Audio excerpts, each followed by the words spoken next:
Quick one today, ways to sound bigger doing a solo gig without using pre-recorded tracking. So you've seen me on the channel do multiple videos about using pre-recorded backing tracks.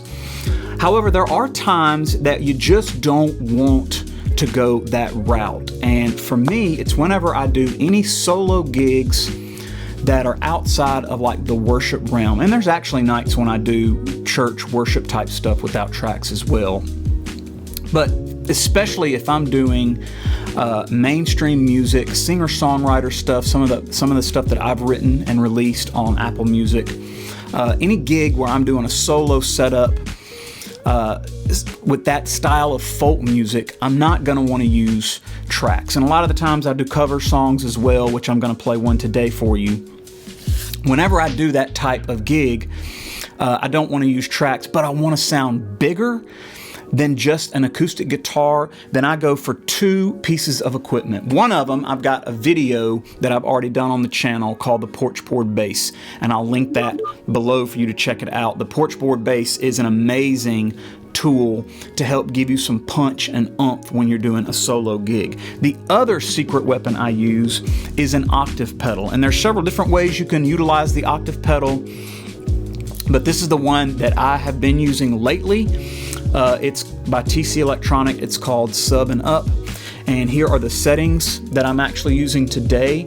You'll notice I've turned the upper octave all the way off, and I've turned the low octave all the way down, the sub 2 all the way down. And then I've got just the regular low octave turned up to about 1 o'clock. And the whole idea of this pedal and utilizing this pedal is to get a low bass sound with just an acoustic guitar.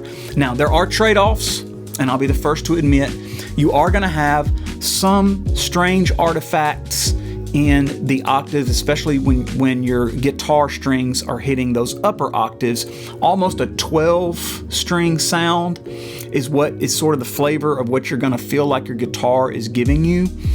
And so the trade-off is basically, do you just want to have a beautiful, pristine acoustic guitar sound? And if you do, don't use this. However, I always trade that off to having a big sound on certain songs especially. So if I'm playing, top 40 country, upbeat country stuff like the Thomas Rhett song that I'm going to play today, I want some low end, like I want that energy, because chances are the venues that you're going to play a lot of this music in, the guy before you used just an acoustic guitar, and the guy before him used just an acoustic guitar. So I'm always looking for ways to sort of set my sound apart.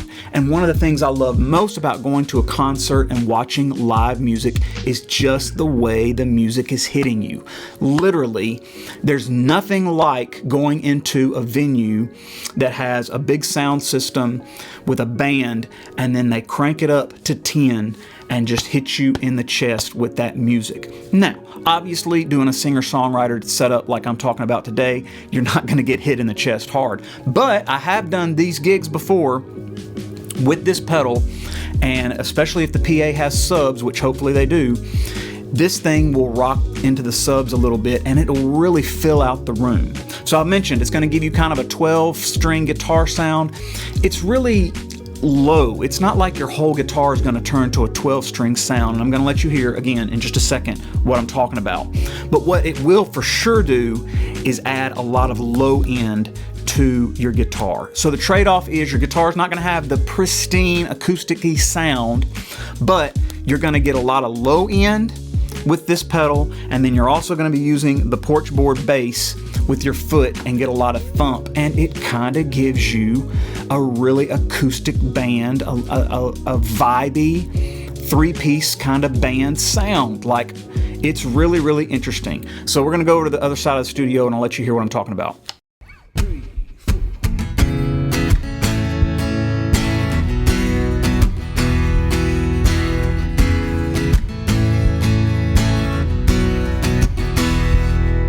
Did you grow up on a tractor? Did your daddy let you drive? Are you whiskey bent and hellbound, even though your mama tried?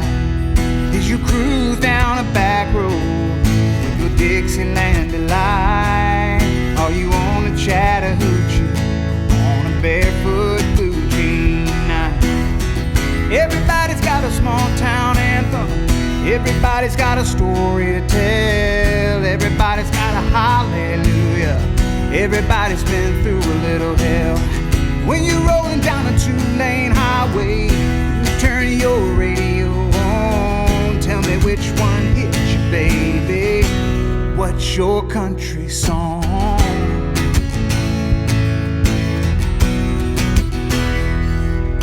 Your exes live in Texas. You so lonesome you could cry. Are you heartbroken 'cause you know that ain't your truck in her drive? Are your friends all in low places underneath the neon moon? Were you already country back when country wasn't cool? Everybody's got a small town anthem. Everybody's got a story to tell. Everybody's got a hallelujah. Everybody's been through a little hell.